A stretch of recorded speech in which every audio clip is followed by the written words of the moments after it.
그래서 사람에게는 하나님을 아는 능력과 그리고 옳고 그름에 대한 가치 판단의 능력이 주어졌다는 것입니다. 자, 그런데 첫사람 아담에게 이제 반대 일이 벌어지죠. 아담이 죄를 짓는 그 순간에 마귀의 꼭두각시가 되어버렸습니다. 마귀는 아담에게서 양심을 없애버렸어요. 그리고 그를 조종하기 시작합니다. 자, 아담이 양심이 죽었기 때문에, 양심이 없어졌기 때문에 어떻게 됐습니까? 하나님께서 아담의 죄를 대면하셨을 때 아담은 숨었습니다. 그리고 하나님께서 그의 죄를 지적하셨죠. 아담아, 내가 어디 있느냐? 내가 어찌하여 이렇게 하였느냐? 네가 어찌하여 내가 먹지 말라, 너더러 먹지 말라는 선악과를 먹었느냐? 그 죄를 지적하실 때 아담이 한 것은 무엇입니까?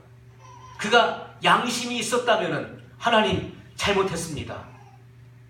제가 하나님의 말씀을 어기고 선악과를 먹었습니다. 용서해 주세요. 주님 앞에 회개했겠죠. 그러나 양심이 죽었어요. 양심이 죽으니까 어떻게 됩니까? 변명한 것입니다. 구구한 변명만을 늘어놓는 거예요. 아, 그것은요, 하나님이 내게 배필로 주신 그 하와, 저 여자가 나를 미혹하고 유혹함으로 내가 먹었나이다. 자기는 잘못한 거 없다는 거지요. 첫째는 하나님 잘못이고, 왜 이런 여자를 지어가지고, 두 번째는 저 여자가 나를 유혹함으로 내가 먹었나이다. 하나님은 하와에게 물었습니다. 하와가 뭐라 합니까? 당신이 지으신 그 들짐승, 그 뱀이 나를 유혹함으로 먹었나이다. 나는 잘못이 없고요, 하나님이 왜 뱀을 지어가지고 그가 나를 유혹함으로 먹었나이다. 양심이 없습니다. 마귀가 양심을 빼앗아 버렸어요. 양심이 없기 때문에 구구한 변명만을 늘어놓는 거예요. 여러분, 자기 자신에 대한 보호의식, 나는 잘못이 없고 나는 안 하려고 하는데 누구 때문에 저가 미혹해서 내가 이렇게 죄를 졌습니다. 그러므로 내 책임이 아니라 저 사람의 책임이고 뱀의 책임입니다. 이렇게 책임을 전가하는 것입니다. 여러분, 변명을 늘어놓는 것, 책임을 전가하는 것, 양심이 없다는 거예요. 양심이 화인맞게 되면은 사람은 자기의 잘못을 모르게 되어 있어요. 이렇게 여러분, 아담은 변명했습니다. 그 아담의 죄를 유전받은 자가 누굽니까? 가인이. 가인이 어떻게 했습니까? 하나님께서 동생의 제사는 받으시고 자기의 재물과 자기 자신을 안 받으시니까 하나님께 대해서 화가 났습니다. 그리고 더욱더 동생을 미워하게 되었어요. 들판에 둘이 있을 때 그 동생을 쳐 죽였습니다. 그때 하나님께서 가인에게 물으셨어요. 가인아, 내 아우 아벨이 어디 있느냐? 가인이 뭐라겠습니까? 하나님, 잘못했습니다. 마음의 양심에 찔려서 그가 회개했습니까? 아니, 그는 뻔뻔스러웠어요. 내가 내 아우를 지키는 자입니까? 왜 나에게 그걸 묻습니까? 하나님 앞에 뻔뻔스럽게 그렇게 대적을 합니다.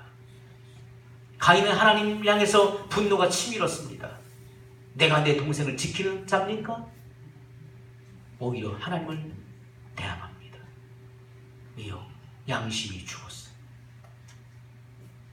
양심이 죽은 사람은 자기 동생을 죽여놓고도 죄책감을 느끼지 못했다는 것입니다. 양심이 화인 맞으면은 죄를 짓고도, 죽을 죄를 짓고도 그 죄에 대한 죄책감을 느끼지 못한다는 거예요. 그것은 아무것도 아니라는 거예요. 여러분, 오늘날 이 시대가 이렇게 흘러가고 있어요. 우리는 수없이 많은 죄를 짓습니다. 그리고 나서도 우리는 죄책감을 느끼지 못해요. 죄에 대해 죄책을 느끼지 못하는 사람은 죄를 회개할 수가 없죠. 죄를 용서받을 수가 없죠. 우리는 죄를 용서받지 못할 죄를 짓는 것입니다. 양심의 기능이 마비된 사람은 죄책감을 못 느끼고, 그러므로 죄를 회개하지 않습니다.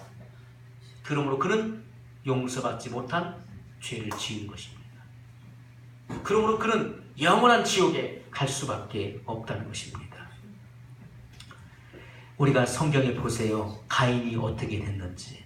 가인이 여호와의 앞을 떠나 나가 에덴 동편 돛 땅에 거하더니. 가인은 떠돌아다녔습니다. 그는 평생을 떠돌아다녔어요.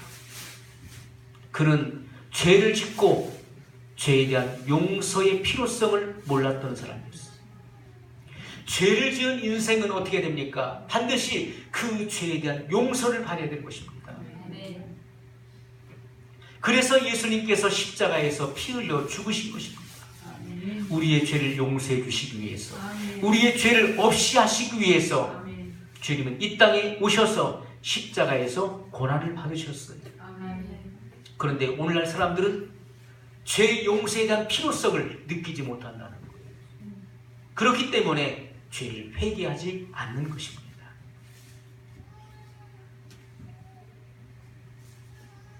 여러분, 사탄은 가인으로 하여금 의로운 동생 아벨을 죽이게 했습니다. 그리고 그의 양심을 없애버렸어요.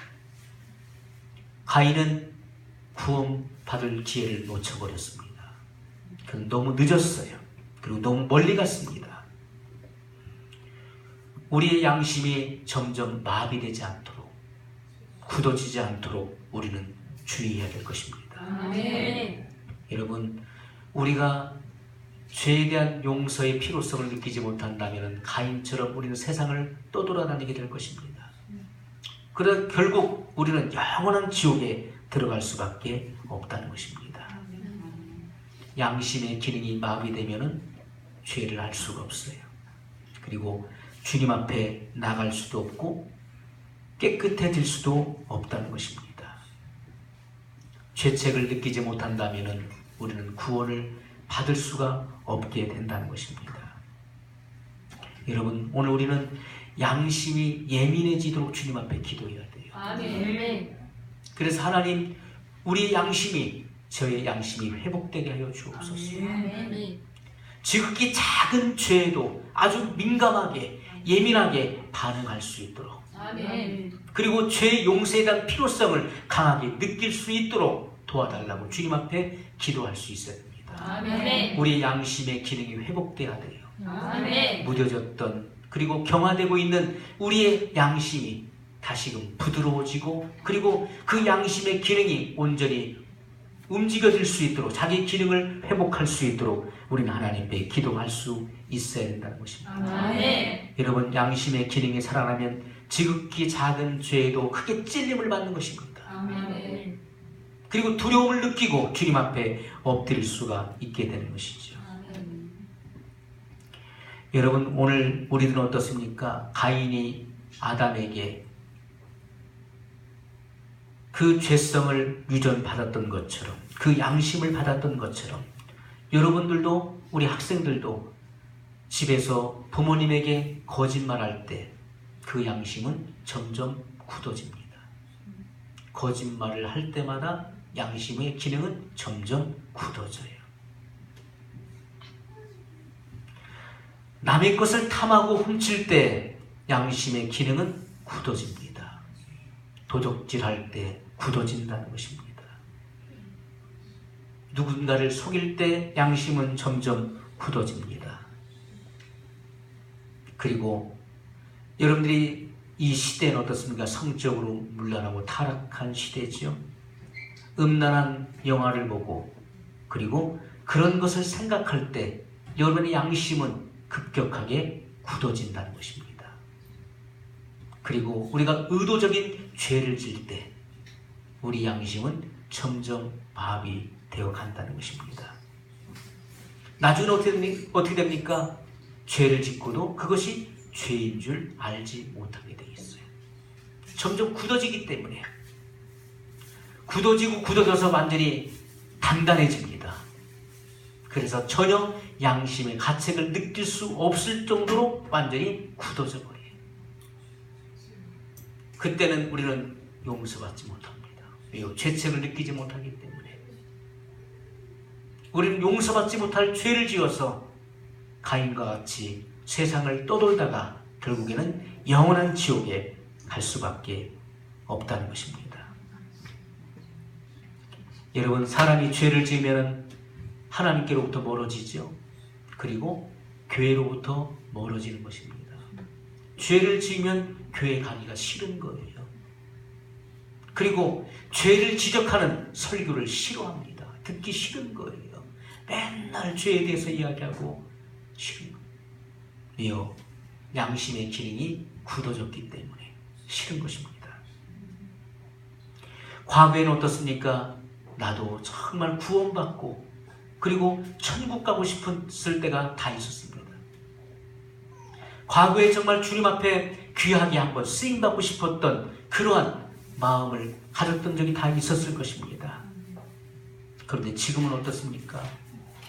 죄를 습관적으로 반복해서 짓다 보니까 양심이 점점 굳어져서 죄책을 느끼지 못할 정도까지 되어버렸다는 것입니다. 예수님께서 여러분들을 사랑하십니다. 아멘. 사랑하시기 때문에 주님은 낮고 천한 이 땅에 오셨습니다. 아멘. 그리고 십자가 상에서도 죄를 위해서 용서의 기도를 드리셨다는 것입니다. 아멘. 예수님이 받으셨던 그 극심한 고난을 생각해 보십시오. 예수님의 입은 다 말랐습니다.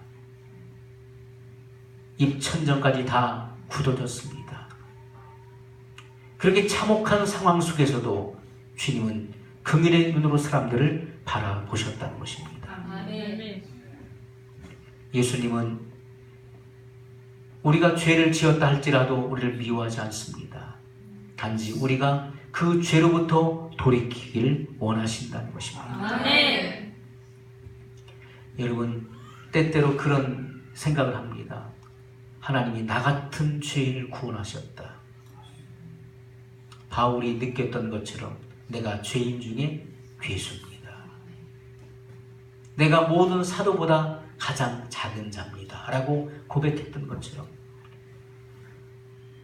하나님의 은혜를 받게 되면 내가 세상에서 가장 큰 죄인인 것을 발견하게 되는 거죠. 아멘. 하나님이 나 같은 죄인도 구원하셨다면 아멘. 그렇다면 여러분들도 능히 구원하시지 않겠습니까? 아멘. 오늘 우리가 양심이 더욱더 굳어지기 전에 주님 앞에 양심이 회복되기 위해서 우리는 기도해야 됩니다. 아멘. 하나님, 양심이 살아나게 하시고 아멘. 양심이 깨어있도록 아멘. 도와주시옵소서. 아멘. 그래서 지극히 작은 죄에도 민감하게 반응하고 아멘. 죄의 깊은 회개 아래 있을 수 있도록 도와달라고 주님 앞에 믿음으로 기도하십시오. 아멘. 그때 주님의 거룩하신 보혈이 여러분의 모든 죄를 다 씻어주실 것입니다. 아멘.